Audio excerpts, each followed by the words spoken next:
లలిత, నీకోసం ఎవరో వచ్చారు.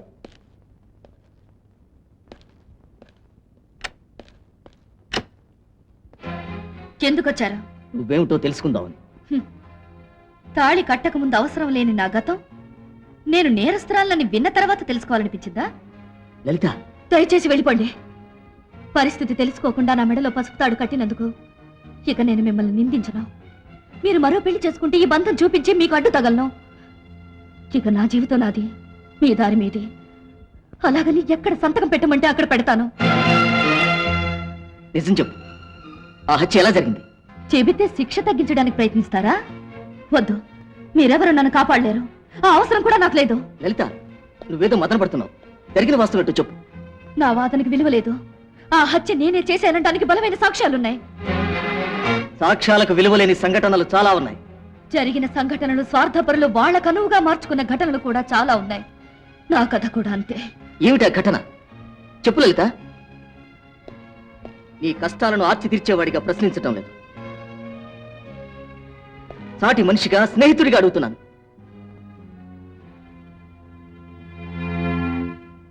అంతకు మించి నీ మెడలో తాళిగట్టిన భర్తగా నిజం తెలుసుకోవాలనుకుంటున్నాను.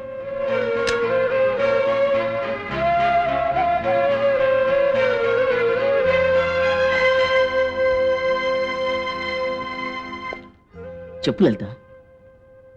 పుట్టుకతోనే తల్లిదండ్రుల్ని దూరం చేసుకున్న దురదృష్టవంతురాల్ని.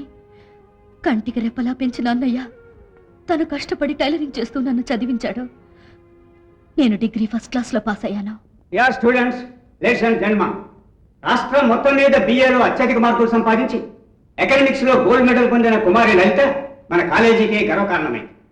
ఈ రజతోత్సవ సంవత్సరంలోనే లలిత గోల్డ్ మెడల్ పొంది మన కాలేజీ పేరును, ప్రతిష్టను మరింత ఇనుమడింపజేసింది. సార్, ఆ అమ్మాయి అదే ఎకనామిక్స్ గోల్డ్ మెడలిస్ట్ లలిత నా చెల్లెలు సార్. అలాగా? అవును సార్. ఇదిగో వీడియో బాయ్, క్యాసెట్ బాగా బ్రహ్మాండంగా రావాలి. సరేగానే మోహన్ బావా, ముందు డబ్బులు కొట్టు. మర్చిపోయాను. ఇందా, మా చెల్లాయి చాలా అందంగా కనిపించాలి. డబ్బులు ఇచ్చావుగా, అందంగానే తీస్తా. అంటే ఇంకా క్యాసెట్ నే తీస్తాగా.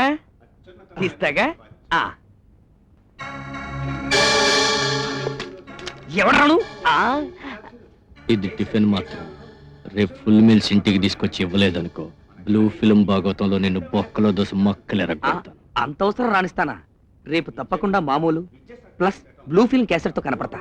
రాకపోతే లాకప్ లో ఆత్మహత్య. ఈ సందర్భంగా ఈ గోల్డ్ మెడలిస్టును మన కాలేజీ పాత విద్యార్థిని, అప్పటి గోల్డ్ మెడలిస్టు, ఇప్పటి జైలరు అయినటువంటి శ్రీమతి ఇందిరాదేవి వేదిక మీదకి వచ్చి లలితకు తన చేతుల మీదుగా గోల్డ్ మెడల్ ప్రదానం చేయవలసిందిగా కోరుతున్నాను. సార్, ఆ అమ్మాయి నీ చెల్లెలు, పేరు లలిత, ఎకనామిక్స్ లో గోల్డ్ మెడల్ తెచ్చుకుంది. ఎన్నిసార్లు చెప్తావు నాయన?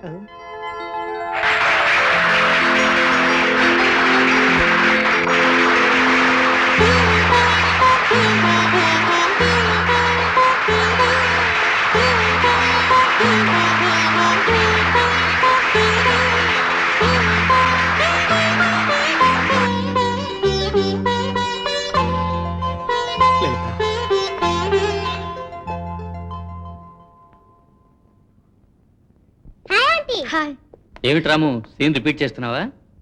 అదే, నిన్న కన్నీళ్లతో కళ్ళు మసకబారిపోయి లలిత గోల్డ్ మెడల్ తీసుకోవడం సరిగ్గా చూడలేకపోయాను. అందుకని. చూసారా, ఇది అన్న చెల్లెల అనుబంధం. ఆ అనుబంధం చూపించాలనేగా పని కట్టుకుని లాక్కొచ్చావు. రాము, ఇది ఉంచు. ఈ డబ్బు ఎందుకండి? చూడు, లలిత ఎంఏ చేయడానికి డబ్బు అవసరం అవుతుంది. అందుకే మేము కొంచెం సర్దుకుంటే ఉంచురాము. అక్క, రక్తం పంచుకు పుట్టకపోయినా అంతకంటే ఎక్కువ ప్రేమే చూపిస్తున్నారు. మీ ఆత్మీయతే నాకు చాలక్క. చూడు రాము, నేను దీన్ని అప్పుగానే ఇస్తున్నాను. నీ దగ్గర ఉన్నప్పుడు వడ్డీతో సహా వసూలు చేస్తాను. సరేనా? బయలుదేరదాం. అప్పుడేనా? డ్యూటీ టైం అయిందమ్మా. వస్తాను రాము. వస్తానమ్మా. ఈ డబ్బులు దాయమ్మా. అరే మర్చిపోయాను, నేను ఒకసారి ఆశ్రమానికి వెళ్ళొస్తాను. భోంచేసి వెళ్ళన్నయ్యా. త్వరగా వెళ్ళి బట్టలు నారాయణరావు గారికి ఇవ్వకపోతే ఆయన గాంధీ గారికి కంప్లైంట్ చేస్తారు. ఎందరో అహింసావాదులు, అందరికీ నా వందనాలు. ఆహా, తమరిని ఇలా చూస్తూ ఉంటే సాక్షాత్తు గాంధీ గారిని చూసినట్టుగా ఉంది గురువు గారు. ఊకదంపుడు ఉపన్యాసాలు మాని వచ్చిన పని ఏమిటో చెప్పు. చిత్తం రాట్నం బొడుకుతూ ఆత్మకథ రాసుకునే ఈ వయస్సులో మేనక్కం చూసి తపోభంగం జరిగిన విశ్వామిత్రుల్లాగా తమరి మనస్సు రాజకీయాల వైపు మళ్ళిందట. రాజకీయం అరాజకీయమై అన్యాయం అధికారం చలాయిస్తున్నప్పుడు నీతిని బ్రతికించడం కోసం బరిలోకి దిగడం తప్పు కాదుగా. అయితే రాబోయే ఎన్నికల్లో ఖచ్చితంగా నాకు ఎదురు నిలబడతానంటారు. శిష్యద్రోహం గురువర్యా. మీ చేతులతో మీరే నా నుదుట ఈ రాజకీయ తిలకం దిద్దారు. ఊరిని ఉద్ధరిస్తావని నమ్మి నాయకుణ్ణి చేశాను. కానీ నువ్వు వరం పొందిన రాక్షసుల్లా చెలరేగిపోతుంటే దుష్ట శిక్షణకు నడుం కట్టక తప్పలేదు. మీరు సత్యాగ్రహం నాటి మనుషులు. కానీ ఇది బాంబుల కాలం, రిగ్గింగుల కాలం. నా మాట వినండి. ఎప్పటికీ మీ వారసుండి నేనేనని నా భుజం మీద చెయ్యేసి ఒక్క ఫోటో దిగండి గురువర్య. నాకు పదవి దక్కుతుంది, మీ ప్రాణము నిలబడుతుంది.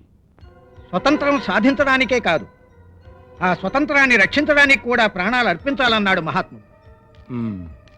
ఇంకా లాభం లేదు. మీకు నిజంగానే ఆవేశం వచ్చి ఎన్నికల్లో నిలబడితే మీరు తప్పకుండా గెలుస్తారు. నేను రాజకీయంగా చస్తాను. రాకా వీడు రాకా అని ద్వాపర యుగంలో రాక్షసుడు. పూర్వజన్మ వాసనలింకా వదలక మీలాంటి ఋషుల కోసం వెతుకుతున్నాడు. దుర్మార్గుడా, నీ బ్రతుకు బట్టబయలు చేస్తా. రాకా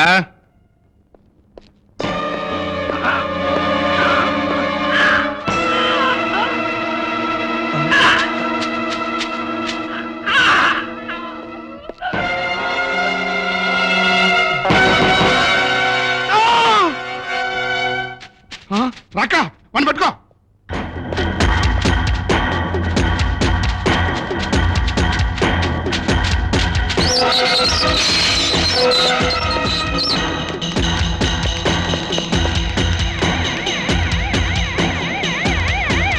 సార్ సార్ ఏం జరిగింది?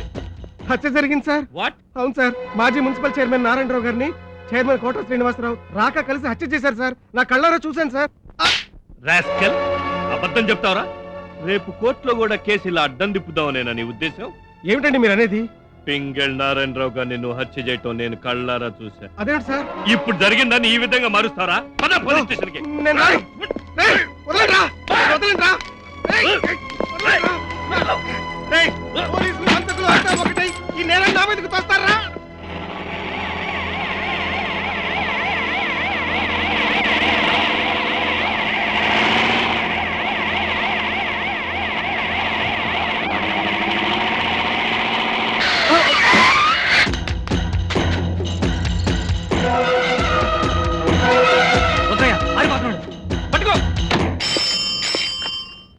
Inspector Vijay Kumar here.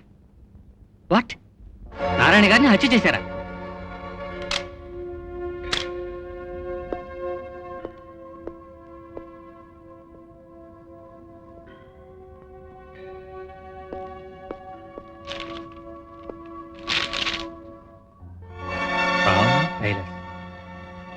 నువ్వు వెంటనే కుమార్ గారి దగ్గరికి వెళ్ళి జరిగిందంతా చెప్పి పోలీస్ రిపోర్ట్ ఇవ్వు. అలాగే అన్నయ్య, నువ్వు ఈ గదిలో దాకు, నేను వెళ్ళొచ్చేస్తాను. లేదా జాగ్రత్తమ్మా. అలాగే అన్నయ్య. మీ అన్నయ్య ఎక్కడ? లేడు. ఎక్కడ మీ అన్నయ్య? ఇంట్లో లేడని చెప్తుంటే మీకు కాదు. వాడు ఖచ్చితంగా లోపలే ఉండి ఉంటాడు. తప్పా.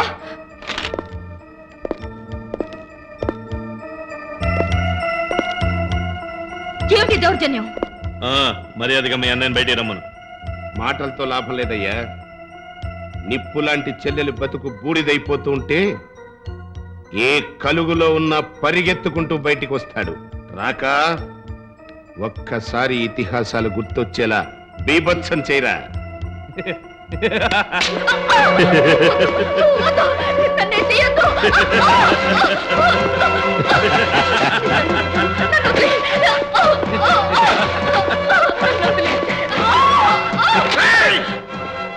తలుపుతీమ్మా లలిత, తలుపుతీమ్మా, తలుపుతీ.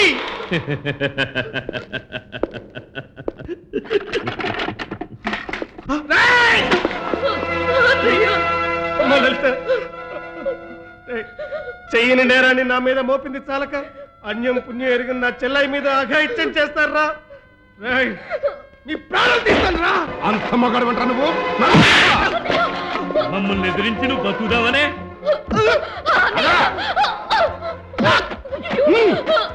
నిన్ను మిమ్మల్ని మీ దాన్ని వదిలిపెట్టాలంటే వీడి పేపర్ మీద సంతకం పెట్టాలి. ఎందుకు? ఆవేశంలో నారాయణ గారిని హత్య చేసి నువ్వే అప్రూవర్గా మారిపోయినట్టు, అందుకు ఈ ఎస్ఐఏ ప్రత్యక్ష సాక్ష్యమైనట్టు ఆ కాగితంలో పైన రాసుకోవడానికి. నో, ప్రాణం పోయినా సంతకం పెట్టు. అయితే ప్రాణం తీస్తాను. కాదు కాదు, వీడిని ప్రాణాలతోనే ఉంచి వీడి కళ్ళ ముందే వీడి చెల్లెలి మానం తీయాలి. అది రాజకీయం. వద్దు, నా చెల్లెలు నేను చేయదు. అన్నయ్య ఆ కాగితం మీద సంతకం పెట్టద్దు.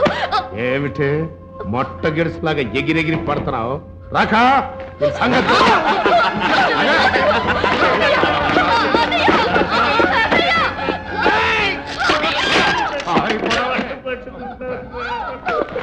కాళ్ళు వేళ్ళు పట్టుకుంటే లాభం లేదురా. మర్యాదగా సంతకం పెట్టకపోతే నీకు మిగిలేది చెడిపోయిన నీ చెల్లెలే.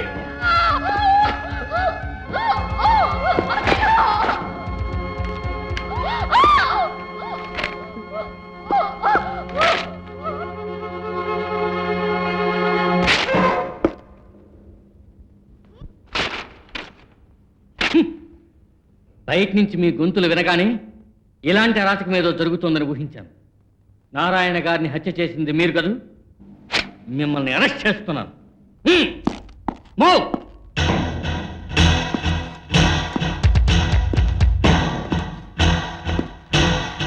కుమార్ గారు, రాకాలు వెళ్తున్నా గదిలో.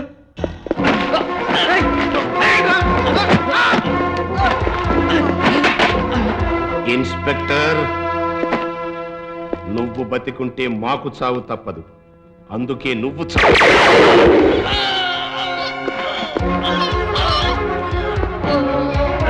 కుమార్ గారు!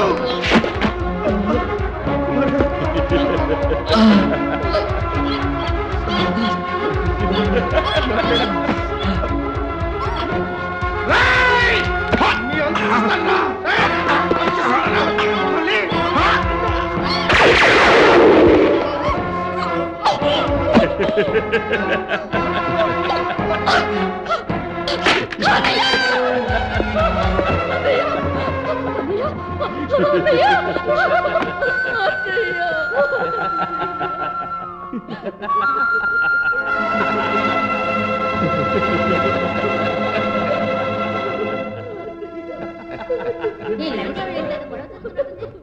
ఏదో జరుగుతుంది, అట్టెడదాం. మీ ఇద్దరు వెనక దారి నుంచి పారిపోండి. క్విక్.